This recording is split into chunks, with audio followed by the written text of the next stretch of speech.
Құрметті менің асыл тыңдармандарым, әңгіме каналыма жазылып, өз әсерлеріңізбен бөлісе отырыңыздар. Сіздердің әр пікіріңіз бен қолдауларыңыз маған шабыт береді, және жаңа идеяларға қанат бітіреді. Тегін лайктарыңызды аямай басыңыздар. Әңгімені достарыңызбен бөлісе отырыңыздар. Қазақ арнасының бірге дамуына үлес қосыңыздар. Шамалдың әкесі мен шешесі ажырасқан кезде Шамал небәрі 7 жаста еді. Қанша жерден бала болса да әке мен шешесінің арасындағы ұрыс-керіс, отбасылық кикілжің Шамалдың көз алдында қалып қалған еді. Әкесінің түйілген қабағы Шамалдың есін білгелі жадырап ашылмайтын еді. Сол қабағына бет әлпеті де дәл келетін. Бажбандай қапқара, беті шұбар-шұбар. Ал анасы арық, шекі сары. Шамал әке шешесінің жадырап шүйіркелесіп, бір дастархан басында отырғандарын көрмепті.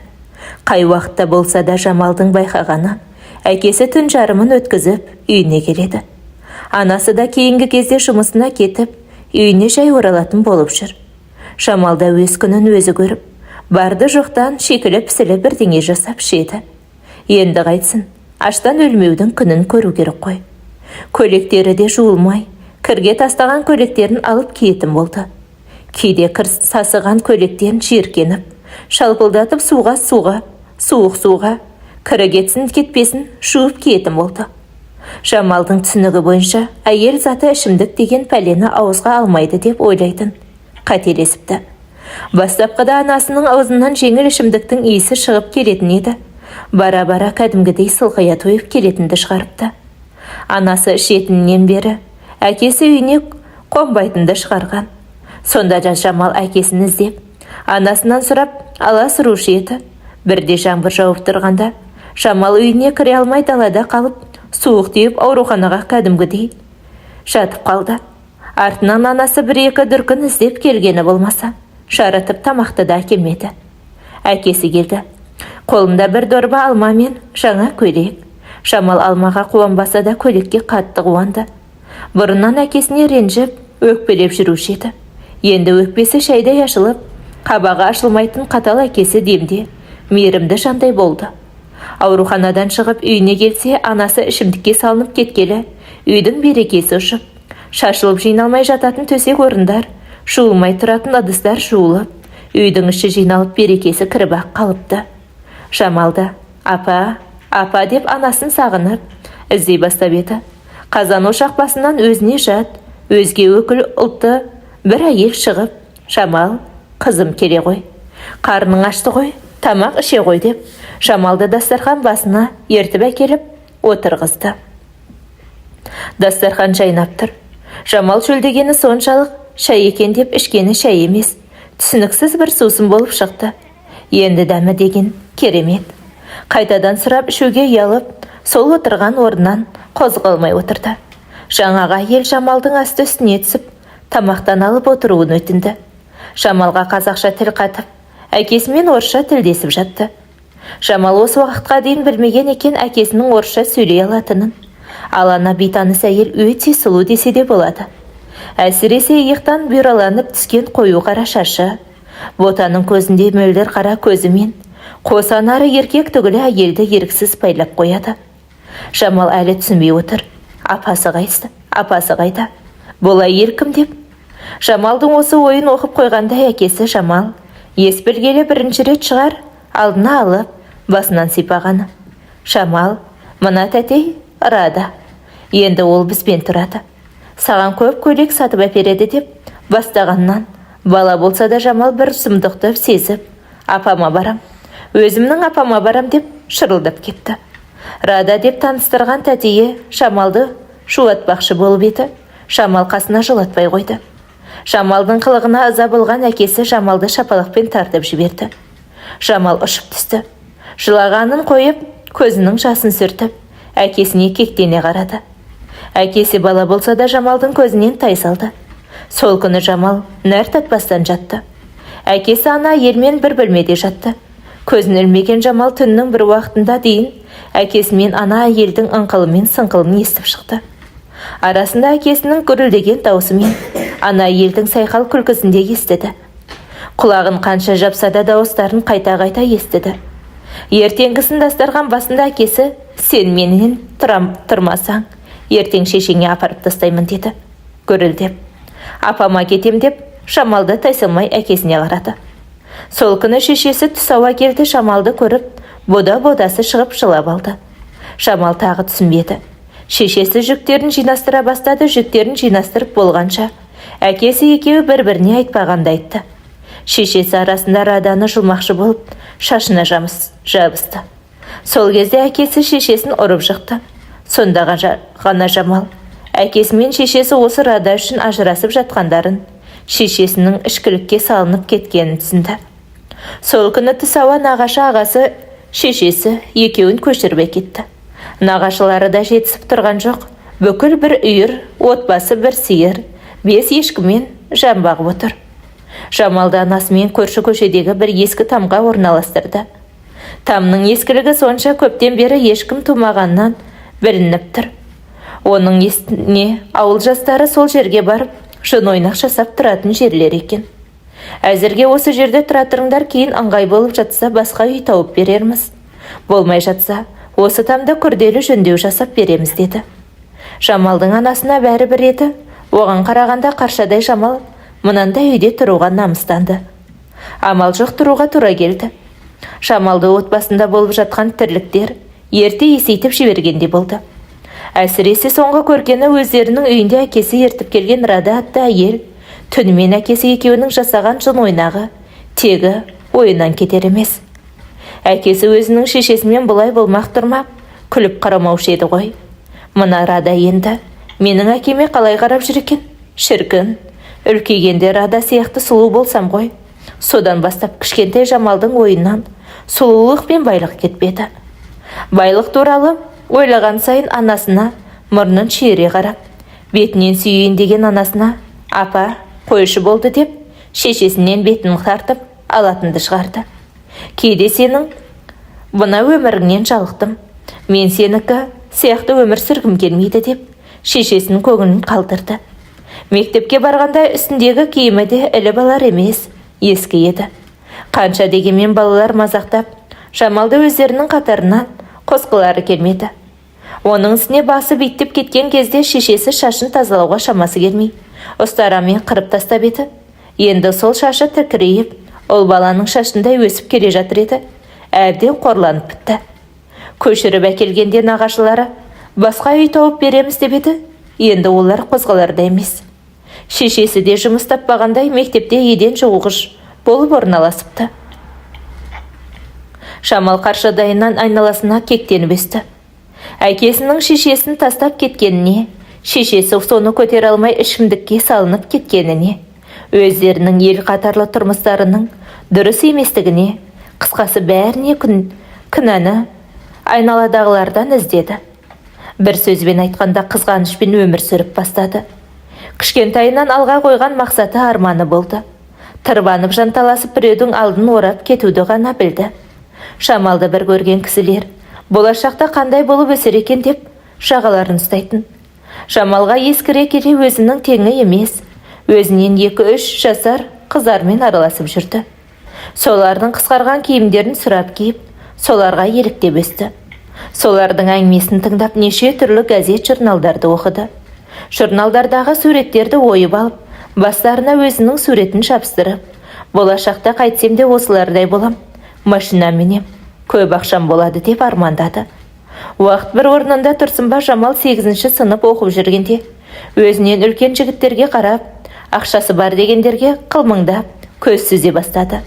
Көз алдына әкесінің әйелі Рада елестеп, қайтсем де Рададай болам деп, айна алдында тұрып, жаңадан түйін тастап келе жатқан қос анарына шүберек салып, шошайтып алатын әдет шығарды.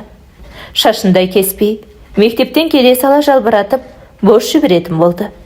Өзінің шешесінің басындағы ескі орамалын көрсе, тақпағындағы орамалыңды деп алысады.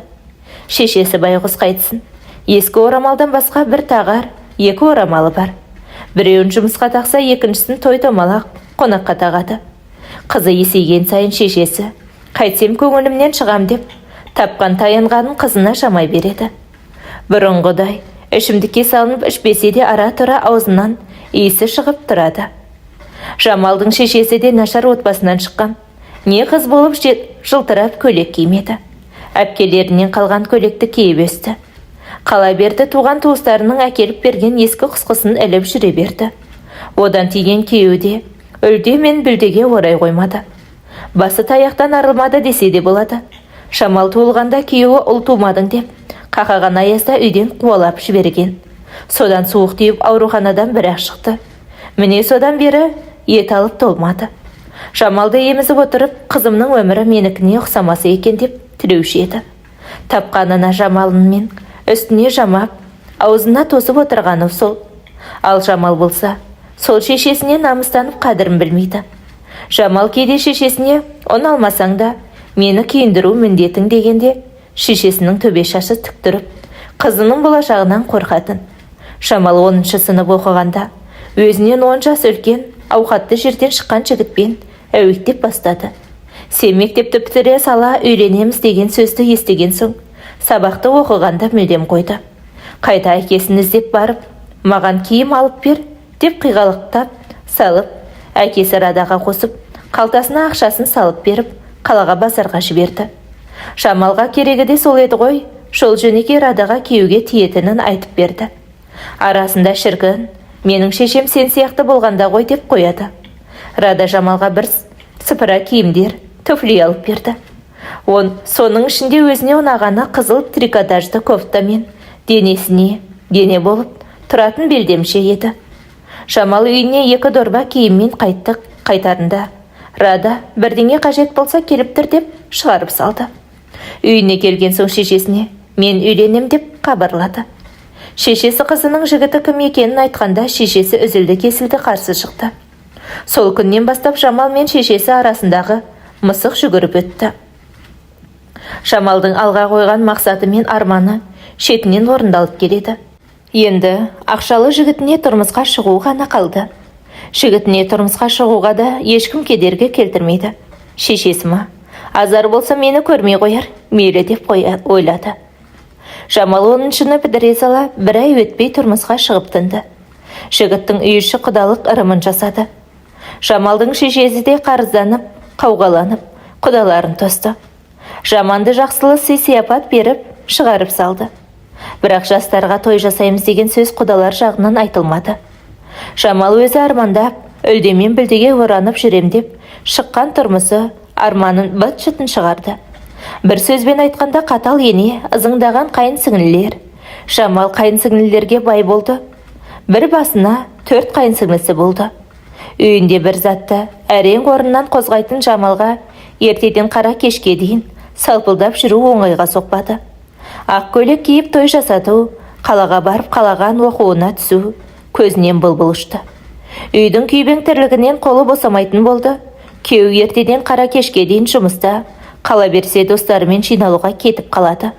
Ондайда Жамалды ертіп апармайды, апарса да Жамал бір жақта қалады. Отырысқа бойда қыз келіншектер келсе, айналып солардың қасында жүргені. Жамал артық ауыз сөз айта алмайды. Аузынан сөз шықты, болды таяққа жығылады. Мұрнын шүйіріп менсінбей құтылуға асыққан төркініне жете алмай қор болды. Шешесі аузынан ағмай ағызбаса да, басынан сипап беретін қара шайына да жете алмай қалды. Себебі енесі де күйеуі де рұқсат бермей қойған. Жамалдың аяғы ауырлап, жеріктік пен берекесі кетті. Жамалдың жерігі ит жерік болды. Туар туғанша қарасу ішсе де құсып жүрді. Аман есен-ай, күні жетіп, қыз босанды. Қызының атын Аяла қойды. Сол Аяласы бір жас 4 ай келгенде күйеуі мен енеден көрген қорлыққа шыдамай ажырасып тынды. Күйеуге терде киіп барған киімімен кетерде де соны көтеріп қайтты. Үйіне келген соң шешесі төркінінен бір тоқта алып, сойып Жамалды терлетіп күтті. Аяласы жылауық, мазасыз болды. Жамалды өзіне келген соң қызын алып қалып, аудан орталығына жұмыс ізде деп жіберді. Жамал көп сандалып жүрмей, әкімшіліктен хатшының барып кел, шауып кел, шабарманы болып орналасыпты. Есіндемде жиды, баяғыда Рада болып алып берген қызыл кофтасы мен қара белдемшесін киіп, былқ-сылқ басып, жұмысқа келгенде сол жерде жұмыс істейтін еркек біткеннің көзінің құрты болып жүрді. Күйеуі мен енеден көрген азапты күндерін ұмытып, Жамал қайтадан қалталы еркектерді торуылдады. Ендігі арманы оқуға түсіп, мұна акиматта шабарман емес, ойып тұрып, бір кабинетте отыру еді. Ол үшін ақша табу керек. Сөйтіп жүріп құрғана, өзі бойдақ, әке шешесі, туысқандары жоқ, Әділге тастады. Қызметі де жақсы дардай, бір бөлімшенің бастығы. Басында пәтері, астында машинасы бар. Бастысы жетім ешкімі жоқ. Күнде жағалап жүріп, Әділдің қойнынан бір-ақ шықты. Сонымен Жамал Әділдің көлеңкесіне айналды. Әділ қайда жүрсе ебін тауып, Жамал сол жерде жүрді. Көлеңкесі болмай қайтсын, бірінші күйеуінен көрген азабы бар. Қайынсіңлілерімен енесі қоса бар. Ал мына Әділге тисе өзі бей, өзі қожа. Оның үстіне Әділ жуастау, мұрнын тесіп жетектесең де, жетегіне кете беретін жігіт. Бірақ соңғы кезде Жамал 2-3 рет үйіне шақырып еді. Қолым тимей жүр деген сылтауларын айтып қашқақтап жүрген сияқты. Әлде шынымен қолы тимей кетті ме? Оны Жамал ойлап жатпады, бірден Радаға барды. Кейінгі кезде Жамал Раданың қасынан жиі көрінетін болып жүр. Енді Жамал Раданың қолы ашық екенін білді. Дүкендердегі жаңа топтама бірінші Раданың үстінен табылса, екінші Жамал киетін болды. Оның үстіне азын-аулақ ақшасын қоса салып береді, қалтасына. Сондайда шіркін, Рада сен менің туған анам болсан ғой деп, Радаға жағу үшін туған шешесін жамандап кетеді ғой. Жамал Радаға келіп, Әділді тездетіп уысына түсірмесе, сытылып бара жатқанын, қайтсе де соған тұрмысқа шығу керек екенін айтты. Радада сығанның қаны бар екені белгілі. Айналасы бір айда Жамал Әділге тұрмысқа шығып үлгерді. Тұрмысқа шыққан соң бір аптадан кейін Жамал ауылға қызын әкелуге жолға шықты. Ауылына келе шешесіне қызын жинастырып бер деді. Жамал, қайда барасың? Өзің жұмысқа енді тұрдың, аяғыңа орау болады ғой. Оның үстіне менің қасында ермек болар еді, деп шешесі аяланы бергісі келмеді. Ешқандай да орау болмайды, балабақшаға берем. Оның үстіне жаңа әкесіне үйренсін дегенде. Жамал, қайдағы жаңа әке? Сен не деп тұрсың? Деп шешесі аңырап қалды. Естімегенсің ғой. Мен күйеуге тидім деді. Күйеуге тисен құдалар қайда? Күйеуің қайда? Неге сенімен келмеді? Оның үстіне ажырасқаныңа жыл болған жоқ. Кішкене өзіңе өзің келмедің бе деп шешесі айта бастап еді. Жамал оқты көзбен қадала қарап, не болды? Құдаларың болса. Шекесін қыздырып, тосып аласың ба? Алдыңғы құдаларыңды оңдыртпап едің ғой. Сенің кесіріңнен мен бақытсыз болдым. Құдаларың жоқ, ол жетім, ешкімі жоқ. Мен әдейім жетімге тидім. Ал енді қызымды алып кетем. Енді оның өмірін саған қорғалдырмаймын деп, Жамал асығыс үсігіс қызының киімін жинай бастады. Қас пен көздің арасында Жамалдың шешесі аңырап, әптер-тәптер болып шашылған киімдердің арасында отырды. Құдды үйіне ұры түскендей болды. Ішінен шыққан қызының осынша мейірімсіз екеніне сен алмады. Жүрегі қанжылап отырды, көзінен аққан жасында сүртпеді. Жылағысы келді. Көз жасын көл қылғысы келді. Неше жылдан бері күйеуден көрген қорлығын, қызының жұртта қалдырғандай жалғыз тастап кеткенін, шәрменде көңіл, бәрін сыртқа шығарғысы келді. Бірақ ішіндегісін көз жасымен емес, жиен немересі болғалы бері аузына алмай кеткен ішімдікпен шығарғысы келіп, қолына дорбасын алып дүкенге жүгірді. Көзі жастан қызарып, беті көнекте есіп кеткен түрін көргендер, мынау қайтадан әдетіне басыпты ғой. Ана Жамал күндесімен ауыз жаласып, сол алып берген киімін киіп жүр екен деген сыртынан айтып тұрған әңгімені анық естіді. Алдындағы жер қақ айырылып, сол қара жерге түсіп кетсе де өкінбейтіндей болып тұрды. Бір шөлмек арақта астынып, екіншісін қоса алды. Енді үйіне жылдан басып келеді. Үйіне келе шөлмектің аузын аша сала, стаканға құймастан аузынан іше бастады. Сондағы үйі іштегі күйігін тезірек басып, жеңілдеп ұйқыға кету еді. Сол заматта сол жағы шаншып, қолындағы шөлмегі жерге құлап, өзі тұрған жерінде құлады. Төркін жағы қыздарының арақты қойып, жеңінен алданып отырғанына қуанып қалып еді. Жаңа ғана дүкенге барған жеңгесіне, ана қыздарың арақты қайтадан бастаған ба? Бағана 2 шөлмекті алып кетті. Түнімен ішкен-ау, бірақ ішіп үйренген адамға арақты қою қайдан деп. Артынан сөйлеп жатқан әйелдердің сөзіне құлақ аспастан жүгіріп қайынсіңлісінің үйіне келіп, Үйдегі көріністі көріп шошыды. Аяла, аяла деп кішкентай қызды шақырды. Сол мезетте қасында шөлмек, құлап жатқан Жамалдың шешесін көрді. Не де болса бір сұмдықтың іші сезді. Сол сұмдық тек Жамалдан ғана келетін болды. Жеңгесі Жамалдың шешесінің атын атамайтын. Сол әдетімен сарығыз деп оятып еді. Тұрмады. Жерде төгіліп жатқан арақ, үсті басын малмандай су жасапты. Арақтың иісі қолқаны жарады, қанша оятса да оянбады. Жеңгесі ойбайлап не істерін білмей тұрып қалды. Қанша сарығыздап ойбайласа да, Жамалдың шешесі тұра қоймады. Дереу екі жақты бірі егіліп, екіншісі ашылмаған күйімен тұрған шөлмектерді алып, қоқысқа лақтырып көршіге жүгіріп барып, апа, ойбай, сұмдық-ай, үйге барып хабар айту керек болып тұр, сарығыз жүріп кетіпті деді. Не дейсің? Жаным-ау, Жамал келді. Қызын жетектеп алып бара жатыр еді. Не де болса сол қатын құртып кетті-ау. Құдайдың қарғысына ұшырағыр деп. Көрші апа жылап жүріп, шалын Жамалдың нағашыларына хабар айтуға жіберді. Ауыл арасында демде гугулеген өсек алып кетті. Бірі арақ ішіп қатып қалды десе, бірі қой арақ ішпей кеткен, шиенін бағып отыр еді ғой. Ана жалғыз қызымен байының күйігінен кетті деп жатты. Қатын дегеннен аузына сөз тұрсын ба? Бүгін магазиннен көргендерін бір емес екі шөлмек арақ алғанына дейін сөз етті. Жамал былқ етпестен әкесімен Радамен келді. Шешесін жер қойнауына бере сала, мына тамды алатын адам болса сата беріңдер. Енді мені бұл ауылда ештеңе байлап тұрған жоқ деп.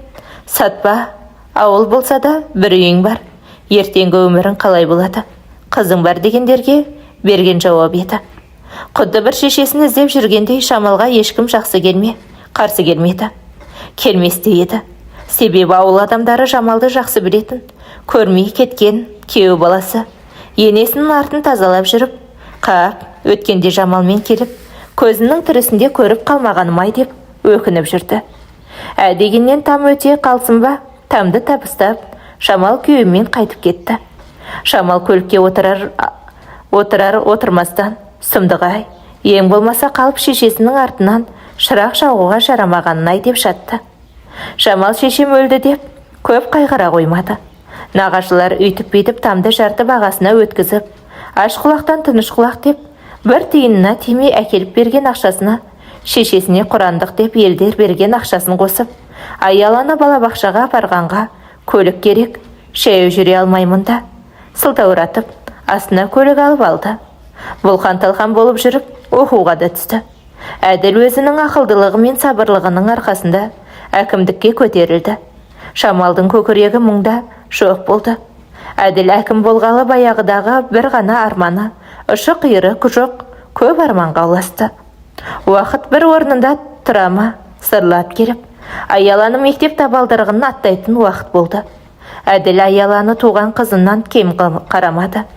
Тілашар тойын дүркіретіп тұрып, аудандағы ең қымбат мейрамханаға жасап берді. Үстіне киімді, біздің аяла тек қаладан киінеді деп, базардағы арзан көйлекті қаланың дүкендерінен 2 есе қымбат бағамен сатып алып, мақтаныш етіп айтып отыратын Жамалға әдетке айналып кеткені қашан. Әділдің беделімен мәнсәбі өскен сайын, Жамалдың тасы жоғары өрлей бастады. Бұрынғы Жамалдың ұшқында қалмады. Баяғыда Раданың бұйра-бұйра өмірі жиналып жүрмейтін шашына қызығушы еді. Енді шашы үлгісінің түр-түрін жасатылатын болды. Қалада өзінің жеке мастері бар, қалаға жиі барып тұрады. Сондағы ойы модадан қалып қалмау, біліп отыру. Раданың ақылы бойынша жүкті болып, Әділге шекесі торсықтай ұл туып берді. Ұлын емізбеді, мүсінім құрайды деп, өзі жұмыс жасамаса да, үй күтуші мен бала күтуші жалдады. Оларды жалдағалы бері Жамал үйде тұрмайтын болды. Сылтауы табылып қалаға кетеді. Немесе өзі сияқты құрбыларына кетеді, әйтеуір үйге отырмайтын болды. Үйде бола қалса, күміс қатын күнде ауырады демекші, ауырып жатып алатын әдетті шығарып жүр. Осының бәрін Әділ көрсе де ештеңе демейді. Бірдеңе десе ұрыс жанжал басталады, ал Әділ құлағының тыныштығын ойлайды. Бірақ кейінгі кезде Әділде жиі ішімдік ішетін болыпты. Оның да сылтауы қошемет, арақ ішіп келіп ұйықтаған күні Жамал жиіркенішпен қарап, басқа бөлмеге жататын болған. Әділ де бір нәрсе сезіп жүргендей. Сөйтіп жүріп араға жылдар салынып жатты. Әділ мен Жамалдың өмірі бір қалыпты. Бұл кезде Әділ облыста отырды. Жамал жеке шеберханасын ашып алды. Ол жерде тек қыз жасаулары, ұлттық киімдер тапсырыспен тігіледі. Олдары мектепке барып, аяла мектеп бітіріп, жоғарғы оқуға түсті. Әсем қала Алматының дәл ортасынан пәтерде алып алды. Әділ аялаға көлік сатып берді. Әділ Жамалдың аузынан шыққанды жасап отырды. Астына соңғы үлгідегі жип көлігін алып берді. Жағдайының бәрін жасатып алған Жамал Әділден жирене бастаған кезі еді.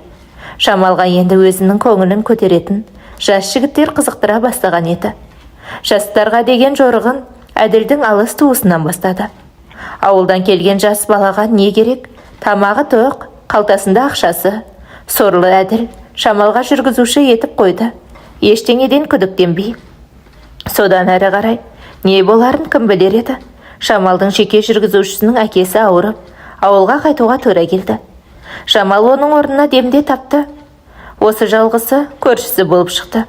Осы Жамал жүргізуші, ол Жамалға жүргізуші емес, Жамал оған жүргізуші болып, әрі-бері тасыды да жүрді.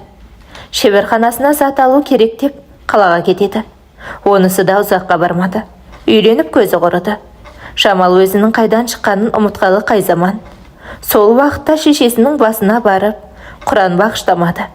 Керек десең шешесі болмаған адамға ұқсайды. Оған қарағанда аялы Әділді ертіп, апасының басына барып келді.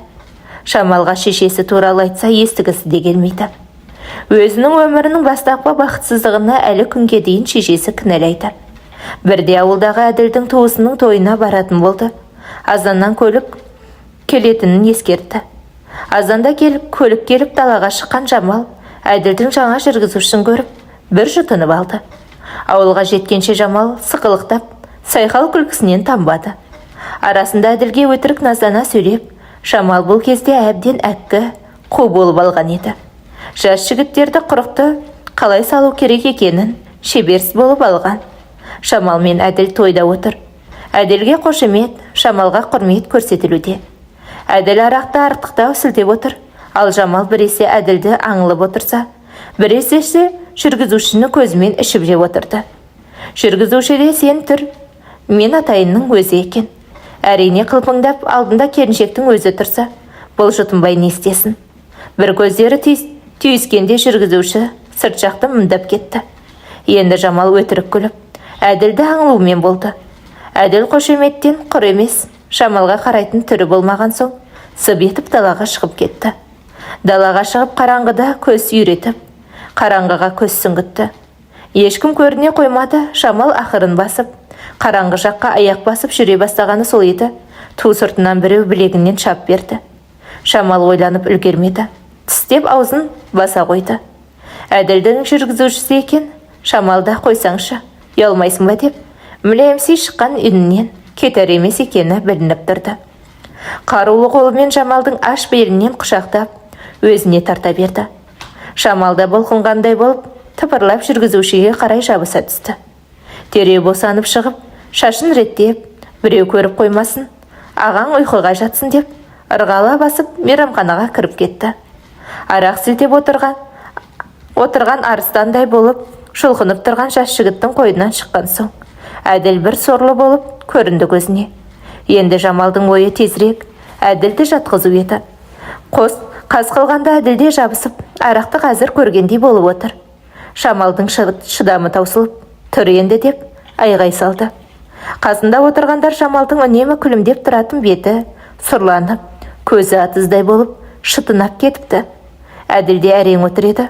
Орнынан тұрып, тәлтіректей басып, сыртқа шығып көлігіне отырды. Әділ жастыққа басы тие сала қор етті. Жамал сонда да сипақтап жүре тұрды. Әділ ішіп келгенде көбінесе ұйықтаса таңға дейін қозғалмайтын. Кей кезде сусырап мазасызданатын. Енді ақырын шығып кетті. Үй иесінің келіні ұйықтамай қоймапты. Бөлмесінің шамы жанып тұр, шамасы жас баласын емізіп отырау. Терезе түбінен еңкейіп етіп, ауланың шетіндегі шөп жиналған қораға кірді.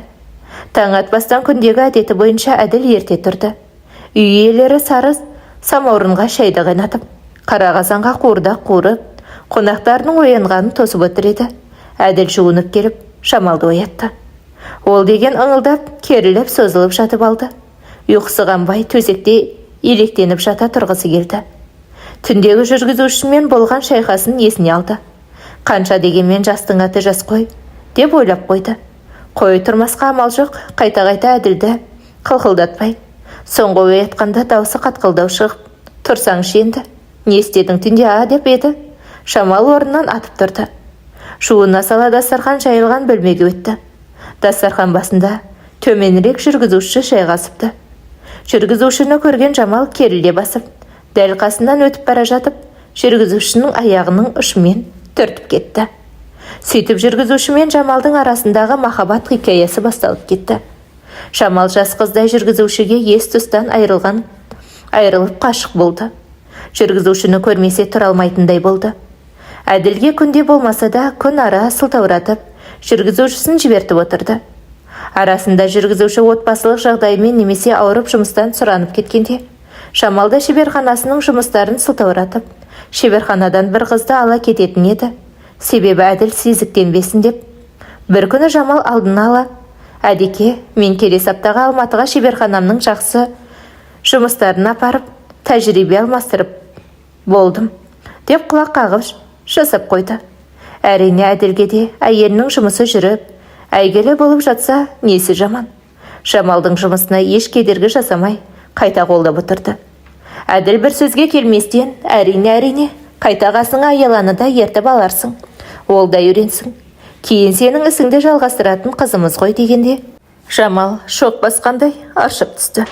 Шоқ керек емес, әлі үйреніп жатар. Оқуын оқысын, әлі жас қой деп шырылдап кетті. Бопты, бүгін барып билетіңді алып қой, дәл тақалғанда емес деп, Әділ жұмысына кетті. Араға 3-4 күн салып, Әділ жүргізушісінің ауылда шұғыл шаруалары шығып, бір аптаға сұранып кеткенін айтып, енді бір апта Жамалда өзі де көліксіз қалғанын айтты. Әрине оған Жамал қуанбаса ренжімеді. Себебі жүргізуші мен Жамалдың жоспары осылай болатын. Жүргізуші алдын ала Әділден ауылға деп сұранады да, Жамалды тосып екеуі бір күнге билет алып, үлкен шаһарға қыдырып, мауқыларын басып келмекші болған. Әділ Жамал анауыңды алдың ба, мынауыңды алдың ба, ештеңеңді ұмытпадың ба деп, вокзалға шығарып салып бара жатып, Жамалдың жиналғанын қадағалап отырды. Билетіңді ұмытпадың ба деп, тағы да сұрап қойды.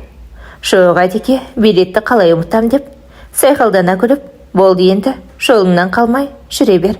Қазір пойызда келіп қалар, оның үстіне сағынышта келіп қалар, шеберханада істейтін қызды айтады. Деп, Әділді кете беруге көндіріп, өзі бір ыңғайлы жерге жайғасты. Әділ Жамалмен қоштасып кетіп қалды. Ойбу, мынаусы менің қолымда қалыпты ғой деп, Жамалдың қағаздары салынған папканы көріп, апарып бермекші болып, кері қайтты.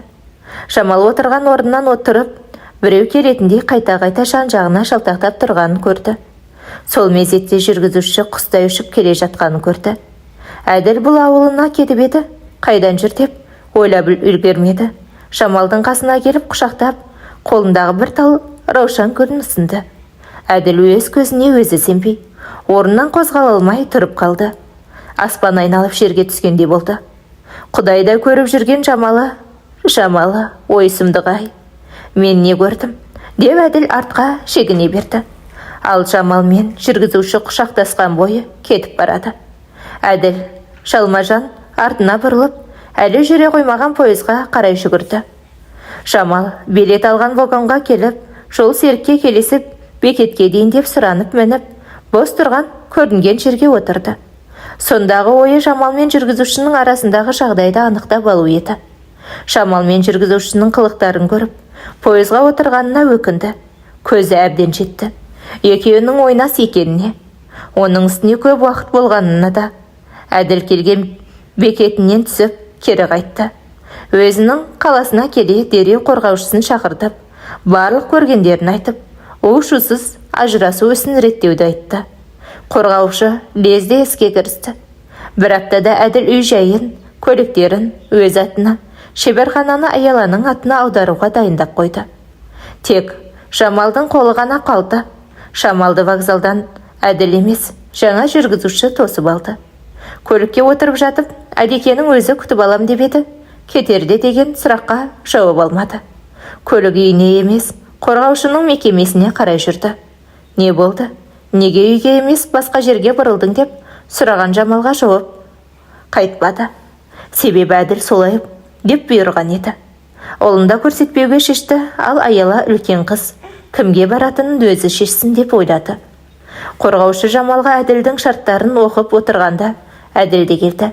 Жағдайдың мәнін түсінген Жамал, мейлі, ажыраса берсін, есесіне өзім сүйетін, сүйіктім мен болам деп, іште ойланып Әділдің қағаздарына қол қойып берді. Әділ, сен үйге бармайсың, киімдеріңді жинап, берді, көлікте тұр, деп жаңа жүргізушісін шақырып алып бер деді.